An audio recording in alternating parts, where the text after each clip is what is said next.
శ్రీమాత్రే నమ. జయ గురు దత్తాత్రేయ నమ. ఈ వీడియోలో మనం వ్యాపారం నిర్వహిస్తున్నప్పుడు మీరు చేస్తున్నటువంటి వ్యాపారం ఎంత ముఖ్యమో ఆ వ్యాపార సంస్థ యొక్క వాస్తు కూడా అంతే ముఖ్యం.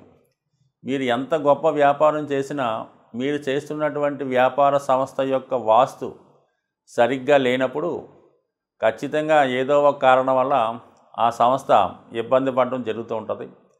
వాస్తులో ఎటువంటి దోషం ఉండడం వలన ఎటువంటి ఇబ్బంది జరుగుతుంది అన్న విషయాన్ని ఈ వీడియో చివరిలో తెలుసుకునే ప్రయత్నం చేద్దాం. కన్యా రాశి వారు శీఘ్రంగా ధనవంతులు అవ్వాలంటే ఏ వ్యాపారం చేస్తే అనుకూలంగా వస్తుంది, ఏ వృత్తి వీళ్ళకి రాణించే అవకాశం ఉన్నది అన్న విషయాన్ని మనం ఈ వీడియోలో ప్రయత్నం చేద్దాం. ఇది కేవలం వ్యాపారం వ్యక్తిగత వృత్తి కొరకు మాత్రమే. ఉద్యోగాల విషయం అయితే అది వేరే వీడియో చేయడం జరిగింది. మరి కన్యా రాశికి బుధుడు అధిపతి. సో ఈ బుధుడు ఇది రాశిచక్రంలో 6వ భావం. ఇదే రాశిలో బుధుడు ఉచ్చ పొందుతూ ఉంటాడు. సో అందువలన ఏంటంటే మరి ఎక్కువగా ఇది విద్యా సంస్థలు, అలాగే వైద్యశాలలు, న్యాయానికి సంబంధించినది, అదే ప్లేడర్ సంబంధించిన ఆఫీసులు, న్యాయానికి సంబంధించిన ఆఫీసులు, అలాగే ప్రింటింగ్, సమస్త ప్రింటింగ్, ఇప్పుడు అంత టెక్నాలజీ మారినా ఫ్లెక్స్లు వచ్చినా ఆఫ్సెట్ ప్రింటింగ్లు వచ్చినా అన్ని రకాల ప్రింటింగ్లకి కన్యారాశే కారణం అవుతూ ఉంటుంది. సో అలాగే ఇది స్టేషనరీ సంబంధించినది, పేపర్ సంబంధించినది, అలాగే మరి ప్రింటింగ్ ఇంకు సంబంధించినది, ఈ విధంగా అలాగే మరి చిన్నపాటి వైద్యశాలలు, క్లినిక్లు, అలాగే న్యాయ సలహా కేంద్రాలు, అలాగే కిరాణా షాపులు, ఫ్యాన్సీ షాపులు, స్త్రీల ఐటమ్స్ అమ్మినటువంటి అన్ని రకాలటువంటి చిన్న చిన్న ఫ్యాన్సీ వస్తువులన్నిటికి కూడా ఈ కన్యా రాశి వాళ్ళకి బాగా రాణించగలుగుతూ ఉంటుంది. ముఖ్యంగా చేతి వృత్తులు బాగా నైపుణ్యం వాళ్ళు అంటే హస్తకళలకు సంబంధించినటువంటి చిన్న చిన్న బొమ్మలు, చేతితో చేసినటువంటి అల్లికలు, నేత చీరలు, పట్టు చీరలు, ఇవన్నీ కూడా హస్తకళలకు సంబంధించింది, చేనేతకి సంబంధించింది కూడా ఇదే రాశికి ఆధీనంలో ఉంటాయి. అయితే మరి ఈ రాశిలో పుట్టిన వారందరికీ కూడా ఒకే విధమైనటువంటి వ్యాపారం కలిసి వస్తుందా అంటే 100% అది కాదు. ఎందుకంటే మరి రకరకాల మంది ఉంటుంటారు, లాభ నష్టాలు వచ్చి ఉంటాయి. మరి ఇందులో ఉన్నటువంటి నక్షత్రాలను మనం గమనించినట్టయితే ఉత్తర, హస్త, చిత్త. మరి ఉత్తరా నక్షత్ర జాతకులకి రవి దశానాథుడిగా ఉంటాడు. సో అలాగే మరి ఒక విధంగా సూర్యుడు ఈ నక్షత్రానికి అధిదేవతగా ఉంటాడు, మరి ఆర్యమాన్ అనే పేరుతో. సో ఈ రాశి వారికి ఓల్డేజ్ హోములు అంటే ఈ మధ్యకాలంలో అవి చాలా ఎక్కువగా రావడం మీరు చూస్తున్నారు. ఎవరైతే మరి వయసు పెద్ద అయిన తర్వాత ఈ ఓల్డేజ్ హోమ్లో ఉండడం జరుగుతూ ఉంటుంది. దాన్ని ఈ మధ్యన ఆఫ్టర్ రిటైర్మెంట్ హోమ్స్ అని కూడా అంటున్నారు. రిటైర్ అయిన తర్వాత అందులో వాళ్ళు డబ్బులు పే చేసి ఆ హోమ్స్లో ఉండడం జరుగుతుంది. అన్ని సౌకర్యాలు కలిగిస్తూ అటువంటి హోములు నిర్వహించే వాళ్ళకి ఈ ఉత్తరా నక్షత్ర జాతకులకు అనుకూలంగా ఉంటుంది కన్యారాశిలో ఉన్నటువంటి వారు.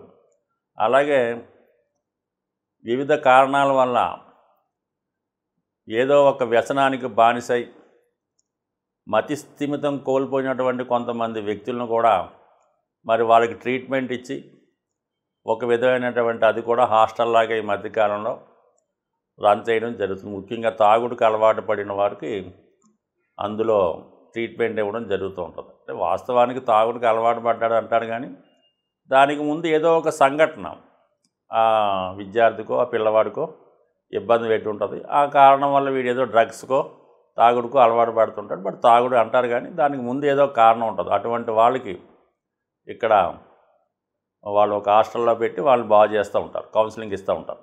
సో అటువంటి వాటికి ఈ ఉత్తర నక్షత్రం వారికి అనుకూలంగా ఉంటుంది.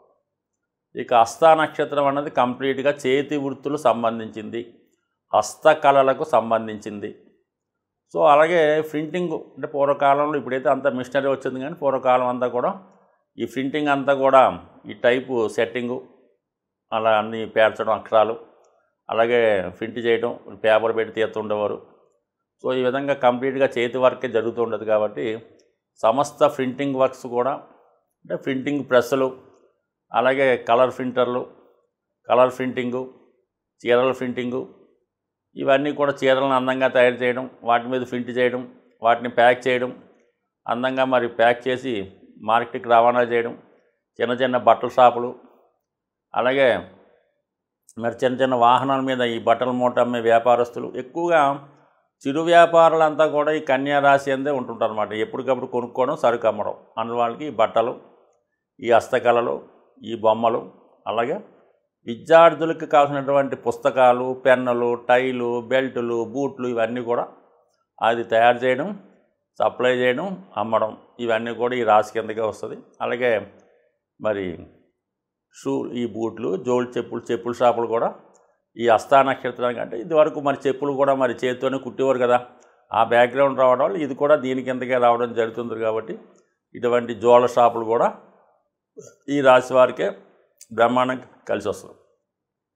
ఇక చిత్తా నక్షత్రం అనేది కుజుడు రాశి నక్షత్ర అధిదేవతగా ఉంటాడు. దానికి మరి విశ్వకర్మ అధిదేవత కాబట్టి వీళ్ళు కన్స్ట్రక్షన్కి ఉపయోగించే వస్తువులు తయారు చేయడం, అలాగే ఈ పోలీస్ డిపార్ట్మెంట్ వారికి డ్రెస్సులు, వాళ్ళకి ఆయుధాలు, వాళ్ళకి కావాల్సిన సౌకర్యాలు సమకూర్చడం బాగా రాణించగలుగుతుంటారు. అలాగే బిల్డింగ్ మెటీరియల్, బిల్డింగ్ కట్టడానికి ఏవైతే వస్తువులు కావాల్సి ఉంటాయో ఇసుక, ఇటుక అన్నీ సప్లై చేయడం, అలాగే బిల్డింగ్ ప్లాన్ అంటే బిల్డింగ్ పునాది దగ్గర నుంచి అది మొత్తం అందంగా అలంకరించేదాకా కావాల్సినటువంటి అంత టెక్నాలజీ కూడా ఈ రాశి వారికి అనుకూలంగా ఉంటుంది. సో ఏదైనా ఈ కన్యా రాశి వారు మంచి ప్లానింగ్తో, తక్కువ పెట్టుబడితో ఎక్కువ వ్యాపారాన్ని చేయగలిగే సామర్థ్యం ఈ రాశి వారికి ఎక్కువగా ఉంటుంది. అయితే ఈ రాశివారు ఎక్కువగా వ్యాపారంలో నష్టపోవడానికి కారణం ఏంటంటే, ఎక్కువగా ఈ అరువులు ఇవ్వడం వల్ల ఎవరికి పడితే వాళ్ళకి డబ్బులు అరువిచ్చి వారు సరిగ్గా వసూలు చేసుకోకపోవడం వల్ల ఎక్కువ మంది నష్టపోతూ ఉంటారు. కాబట్టి ఖచ్చితంగా ఈ రాశివారు కేవలం క్యాష్ లావాదేవీలతో మాత్రమే వ్యాపారం చేసుకోవాలి తప్ప అరువు వ్యాపారం చేయడం వల్ల ఖచ్చితంగా జీవితంలో దెబ్బతినడం జరుగుతూ ఉంటుంది. అలాగే వీళ్ళు ఖచ్చితంగా వృశ్చిక మేషరాశి వారితో ఎట్టి పరిస్థితుల్లో కూడా వ్యాపార వ్యవహారాలు చేయకూడదు. వాళ్ళతో కలిసి బిజినెస్ చేయడం వల్ల ఖచ్చితంగా నష్టపోయే అవకాశం ఉంది. ఇక మీరు నిర్వహిస్తున్నటువంటి వ్యాపార సంస్థ అది వాటి వ్యాపారాలను బట్టి కొన్ని దిక్కులు మీకు కలిసి రావడం, కొన్ని దిక్కులు వ్యతిరేకంగా ఉండడం జరుగుతూ ఉంటుంది.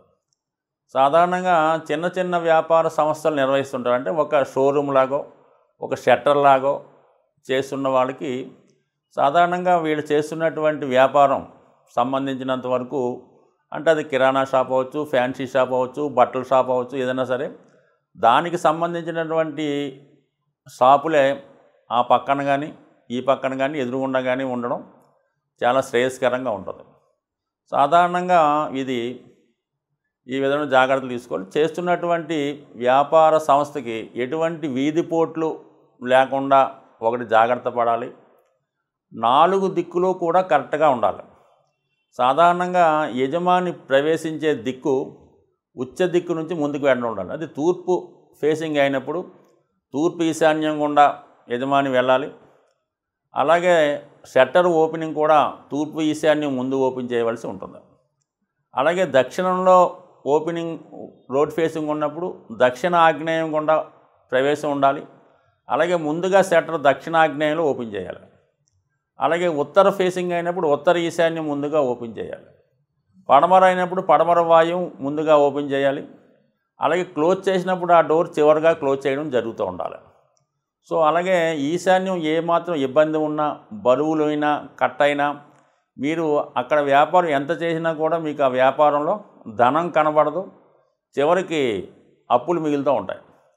వాయువు దోషం ఉండడం వల్ల ఖచ్చితంగా వ్యాపార సంస్థలో మరి అరువు పట్టుకెళ్ళిన వాడు తిరిగి డబ్బులు ఇవ్వకపోవడం వల్ల దివాలా తీయచ్చు. మీ సంస్థలో ఉన్న వాళ్ళే మీ ధనాన్ని దుర్వినియోగం చేయడం, అంటే వ్యాపారంలో దొంగతనాలు జరగడం, దొంగ అకౌంట్లు తయారు చేయడం, డబ్బు సరిగ్గా జమ చేయకపోవడం, అంటే ఈ విధమైనటువంటి ఆర్థికపరమైనటువంటి అవకతవకలు మీకు తెలియకుండానే మీ సంస్థలో జరగడం వల్ల ఈ వాయువు దోషం వల్ల జరిగే అవకాశం ఉంది. ఆ కారణం వల్ల సంస్థ దెబ్బతినే అవకాశం ఉన్నది. ఇక ఆగ్నేయ దోషం ఉండడం వల్ల ఏంటంటే సంస్థలో పార్ట్నర్స్ మధ్య విభేదాలు రావడం, ఆ షాపులో పనిచేసే వర్కర్లకి యజమానికి సరైన అవగాహన లేకపోవడం, పరస్పరం తగులాడుకోవడం వల్ల వచ్చిన కస్టమర్స్ వెనకపోవడం జరుగుతూ ఉంటుంది. అలాగే నైరుతి ఫాల్ట్గా ఉండడం వల్ల, దేశంగా ఉండడం వల్ల యజమాని సరైనటువంటి అవగాహన లేకపోవడం వల్ల, సరైనటువంటి క్రమశిక్షణ లేకపోవడం వల్ల, అతని బలహీనతల వల్ల వ్యాపారాన్ని సరిగ్గా నిర్వహించలేకపోతుంటాడు. ఏదో ఒక వీక్నెస్ ఉంటుంది. ఆ కారణం వల్ల ఏంటంటే అతను వ్యాపార సంస్థని వర్కర్స్కి అప్పచెప్పి ఇతరుల మీదకి బయటికి వెళ్ళిపోతుంటాడు. ఈలోగా వర్కర్స్ దాన్ని సవ్యంగా నిర్వహించలేకపోవడం వల్ల చివరికి ఆ వ్యాపార సంస్థ దివాళా తీసే అవకాశం ఉంటుంది. ఖచ్చితంగా మీరు చేసుకున్నటువంటి వ్యాపార సంస్థ కానీ, అది ఆఫీస్ కానీ, పెద్ద గోడౌన్ కానీ, పెద్ద ఫ్యాక్టరీ అయినా సరే ఏ మూలలో కూడా ఖచ్చితంగా ఈశాన్యం, ఆగ్నేయం, వాయువు అన్నీ ఖచ్చితంగా ఉండాలి.